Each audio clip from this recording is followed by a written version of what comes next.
cette nouvelle vidéo. Alors aujourd'hui je vous retrouve dans une vidéo DIY entre guillemets, crash test. En effet on va essayer de faire cette petite chose que j'ai eue dans la Woodbox Harry Potter que j'ai reçue en février. Voilà, donc c'est un petit Harry en espèce de pâte à modeler. C'est pas vraiment une pâte à modeler, ils mettent que c'est pas toxique, mais j'ai ouvert un dépôt pour voir la texture et clairement on est sur une pâte un petit peu plus agréable à malaxer que la pâte à modeler et plus souple que de la pâte Fimo. Donc du coup je sais pas trop, il me semble que ça sèche à l'air libre, ce n'est pas forcément marqué, c'est peut-être marqué à l'intérieur, mais voilà. Donc du coup j'ai pris tous mes ustensiles de pâte Fimo que j'ai là-dedans parce que dedans je sais qu'il y a un petit truc pour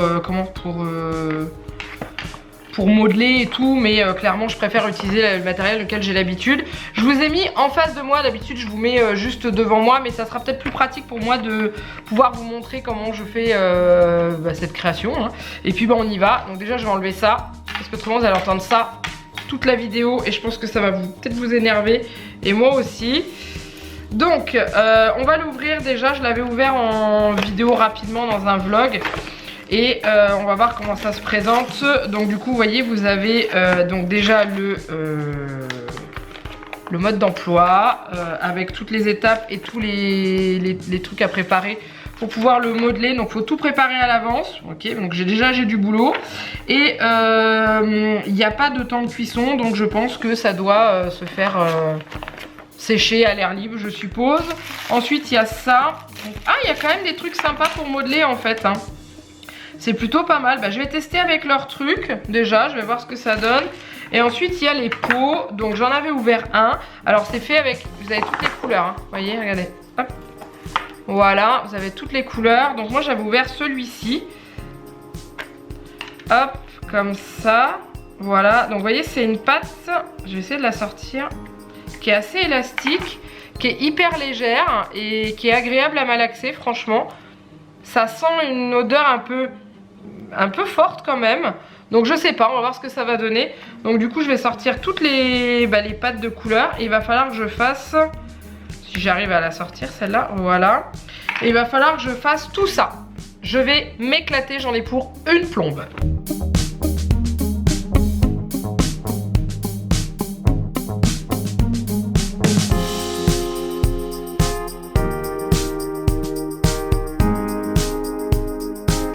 Ok, bon, j'ai sorti toutes les pâtes, donc c'est vraiment très agréable, c'est tout léger, on dirait un peu, je sais pas, ça fait penser un peu à l'espèce de pâte à nuages que j'avais à une période, sauf que là ça se modèle bien et ça se casse pas. Par contre, il y a des petites bulles d'air dedans, ça pète un peu quand je malaxe. Donc bah on est parti. Donc déjà je vais préparer tout ça, donc je vous mets ça en accéléré et puis on voit après pour l'assemblage. Allez, on est parti. Donc je suis partie en voix off, comme ça au moins vous allez mieux m'entendre. Donc au démarrage j'ai commencé à faire le modelage pour essayer d'avoir toutes les pièces comme sur leur dessin. Finalement je viendrai à changer, mais voilà, on va démarrer comme ça au début, parce qu'après au bout d'un moment je me suis rendu compte qu'au niveau des gabarits ça n'allait pas et que valait mieux le faire au fur et à mesure pour avoir les formes avec les bons, le respect de la bonne taille. Donc voilà, donc j'avais commencé par la tête et les oreilles. Donc j'ai utilisé des lames de cutter que j'avais dans mon kit de Fimo que j'ai depuis un petit moment. Et en fait ce que je reproche un petit peu dans le guide qu'il y a, c'est que c'est pas vraiment expliqué comment faire. Donc faut juste reproduire les formes qui sont sur le livret et clairement c'est pas forcément le plus simple à faire. Donc du coup voilà, là je suis en train de faire les mains, enfin les petites boules de chair qui vont représenter les mains de Harry, parce qu'il n'y a pas de doigts prévus, donc il y a juste des petites boules. Ensuite là j'ai fait les cheveux, vous voyez, puis finalement je changerai, je les referai plus tard parce que la couleur ne me convenait pas, et du coup voilà, là je commençais à faire le corps, les bras et le corps, et c'est à partir de ce moment là où je me suis dit bon stop, j'arrête, et finalement je vais passer à faire au fur et à mesure.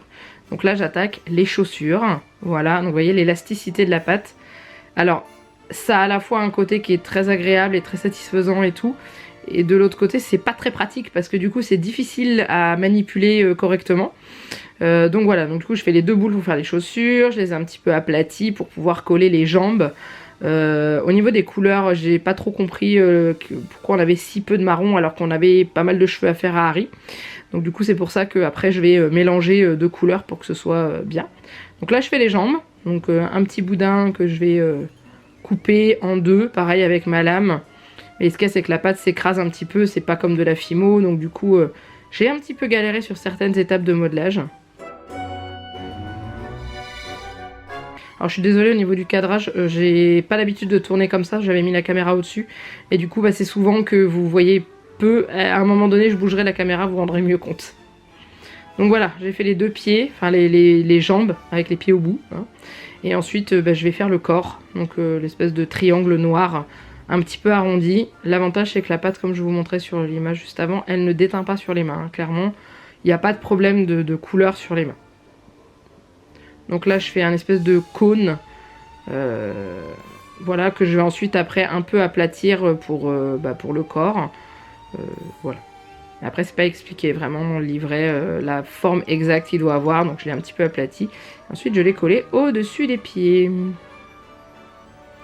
Et finalement j'ai choisi de continuer la création aplatie, enfin couchée, parce que debout ça commençait déjà à plus trop tenir. Alors ensuite j'ai attaqué les bras je les ai refait à plusieurs reprises, je crois que je vous ai pas tout mis, mais je les ai démarrés, je les ai fait beaucoup trop gros au démarrage, donc du coup je les ai fait en plusieurs fois. J'ai utilisé un dotting tool pour pouvoir faire un espèce de petit creux, eux ils le faisaient pas mais je trouvais ça mieux pour pouvoir mettre les boules qui ont servi à la place des mains. Je trouve que c'est plus joli quand ça rentre, on a l'impression que la manche retombe un petit peu sur la main, donc du coup j'ai choisi de faire comme ça. Voilà, vous voyez, ça s'incruste un petit peu dedans, mais pas trop. Et vous voyez, là, j'ai déjà retaillé le bras et je vais le retailler de nouveau après. Ouais, en fait, je suis assez perfectionniste, donc du coup, bah, il faut que ce soit beau et parfait avec moi, toujours. Donc voilà ce que ça donne une fois que les deux bras sont faits. Donc la pâte, elle colle plutôt bien entre elles, hein, comme quand on la manipule, elle est un peu humide, en fait, sans pour autant coller au doigt, mais elle colle entre elles. Donc là on passe à la tête, donc je vérifie que la taille de la tête est quand même assez suffisante. Et je passe aux lunettes, je crois que c'est l'étape où j'ai le plus galéré. Parce que... ah non, là c'est les yeux, pardon. Mais c'est pas grave, je vais vous parler des lunettes quand même, parce que les yeux c'était facile. Mais alors les lunettes c'est l'étape où j'ai le plus galéré. Pourquoi? Parce qu'il fallait faire des boudins de pâte très fins. Et comme cette pâte est très élastique, elle ne se manipule pas vraiment comme il faut. Donc c'est pas très pratique.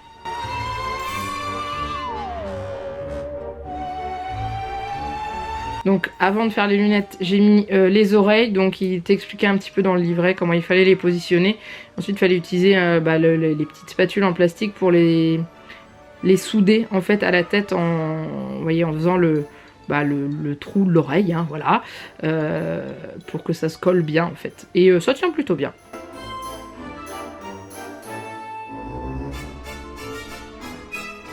Je pense que j'ai mis les oreilles un tout petit peu hautes, mais bon. Et donc voilà l'étape des lunettes, donc ce que je vous ai dit, hein, la galère pour faire un boudin. Donc je vous ai pas tout montré parce que clairement j'ai pété un plomb au bout d'un moment, j'en ai eu marre. Mais j'ai réussi tant bien que mal à faire quelque chose, mais c'est vraiment pas facile parce qu'en fait la pâte s'étale en boudin. Et ensuite quand vous la prenez, elle se rétracte parce qu'elle est élastique, donc c'est pas très pratique. Vous voyez là, c'est trop petit. Il faut que je refasse et que je recommence. Mais j'ai fini par y arriver, donc elles sont pas parfaites. Hein. Les lunettes, clairement, c'est pas parfait, mais ça fait le job, comme on dit. Hein. Donc ensuite, bah, les branches de lunettes et puis ce qui est au milieu aussi.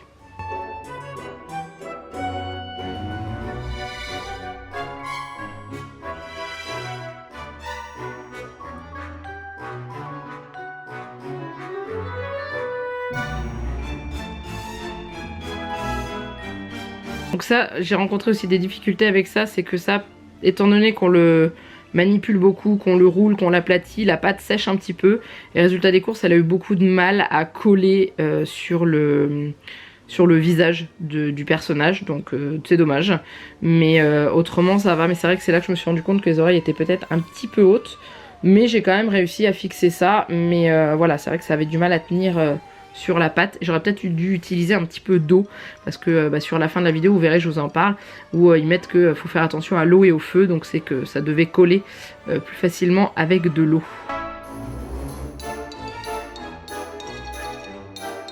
Voilà ce que ça donne au niveau des lunettes. Et ensuite on continue avec, je ne sais même plus, peut-être la cicatrice, je ne sais plus. Ah non, c'est la bouche. Non, la cicatrice, je la mets à la fin, c'est bien ce qui me semble. C'est pareil, la bouche, j'ai galéré pour que ça colle.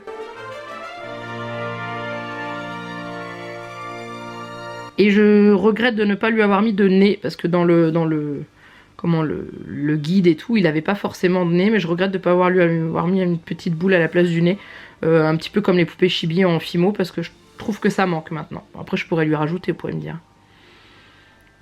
Donc là, je teste un mélange de marron avec l'espèce de vert kaki qu'il m'avait fourni et qui va me servir en fait à faire les cheveux parce que le marron était trop foncé pour les cheveux. Donc du coup, j'ai mélangé avec du vert et j'ai obtenu un mélange qui était plutôt sympa pour avoir la couleur des cheveux parce que clairement, j'avais du vert et il ne me servait à rien. Donc je pense que c'était pour les cheveux. Donc là, je vais lui faire, je ne sais même plus quoi d'ailleurs, ah les sourcils. Les sourcils c'est pareil, c'était un petit peu compliqué à faire aussi parce que c'est au-dessus des lunettes et ça voulait pas forcément tenir non plus comme il faut. Alors ensuite j'ai attaqué l'écharpe. Alors ça l'écharpe j'ai apprécié à la faire parce que c'était vraiment sympa. Donc du coup vous voyez j'ai fait des petits carrés de pâte donc jaune et rouge hein, pour ensuite les assembler entre eux pour pouvoir former l'écharpe de Gryffondor rayée.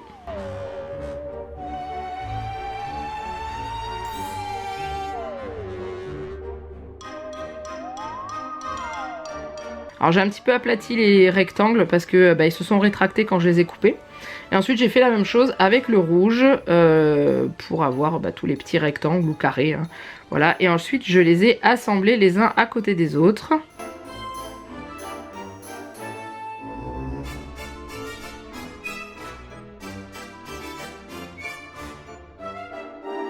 Et une fois que je les ai eu tous assemblés, j'ai passé un petit coup de rouleau dessus pour les souder en fait.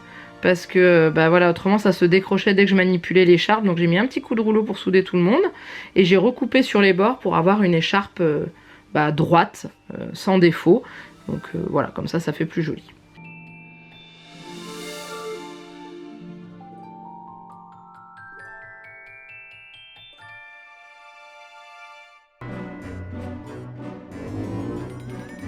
Et voilà, et ensuite j'ai refait aussi les deux petits bouts, donc ça c'est les pans de l'écharpe qui pendent, il y en a un devant, un derrière.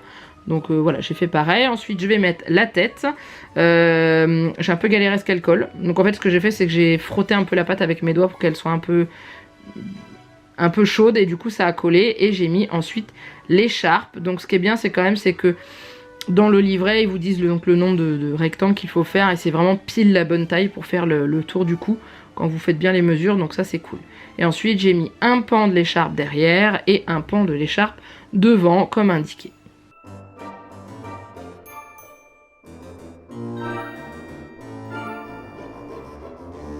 Et clairement dans cette réalisation le rendu de l'écharpe c'est ce que je préfère et je vais le garder pour une éventuelle future création mais en Fimo cette fois-ci. Et du coup là j'attaque les cheveux avec l'espèce de mélange que j'ai fait. Alors là je les ai mis une première fois, ça m'a pas plu, je les ai enlevés, je les ai remis. Et j'ai décidé de couper un peu l'arrière, ce que j'allais mettre à l'arrière de la tête en pointe. Pour faire un petit peu les cheveux ébouriffés de Harry à l'arrière. Parce que clairement, ça faisait pas joli, ça faisait juste tout droit derrière et c'était pas beau. Donc du coup j'ai fait comme ça. Et je trouvais que ça rendait plutôt bien. Voilà, et ensuite c'est un peu le même système que quand je fais des créations en Fimo. Il faut réaliser les mèches que l'on va coller par-dessus la tête pour faire voilà, ces mèches de cheveux.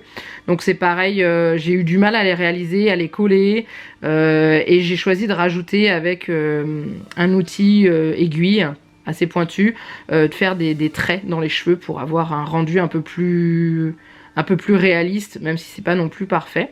Mais voilà, j'aimais bien ce que ça donnait. Et j'ai rajouté des mèches moi ensuite à l'arrière de la tête. Voilà, donc là j'ai ajouté la cicatrice que j'ai pareil énormément galéré à coller sur le front. Voilà, mais c'est vrai qu'on la met en dernier parce qu'autrement elle est cachée par les cheveux, donc ça sert à rien. Au moins on sait exactement la positionner. Et du coup voilà, à l'arrière j'ai remis des mèches et j'ai retexturé avec une aiguille pour pouvoir avoir un semblant de cheveux, de mouvement.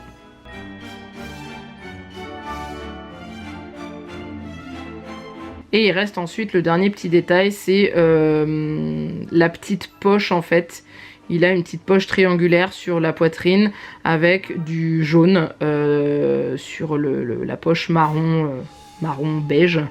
Et du coup voilà, donc c'était un petit détail à travailler et à coller pareil sur la partie gauche de la poitrine du Harry Potter.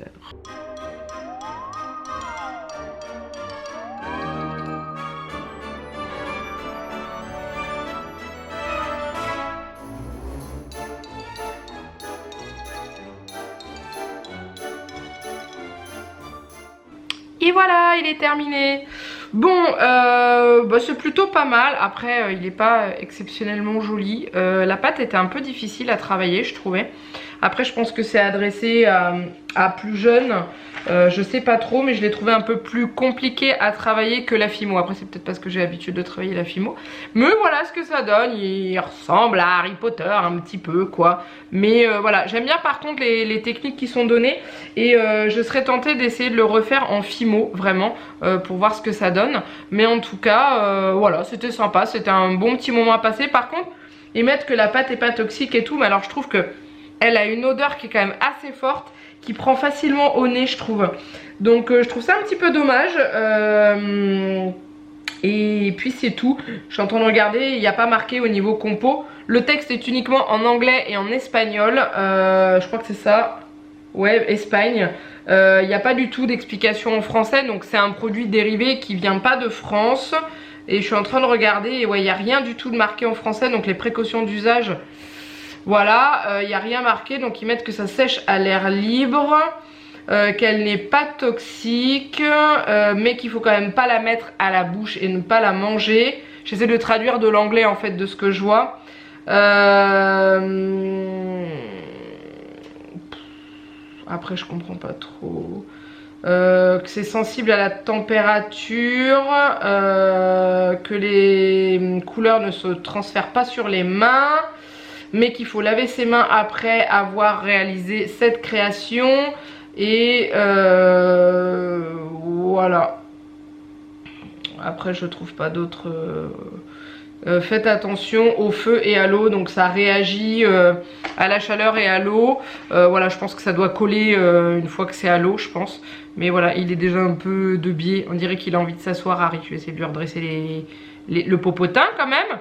Enfin bref, donc c'est quand même plutôt sympa. Si vous trouvez dans le commerce, pourquoi pas. Moi j'ai eu ça dans la Woodbox Harry Potter que j'ai reçu là en février. Si ça se trouve, ouais, c'est plutôt pas mal à faire.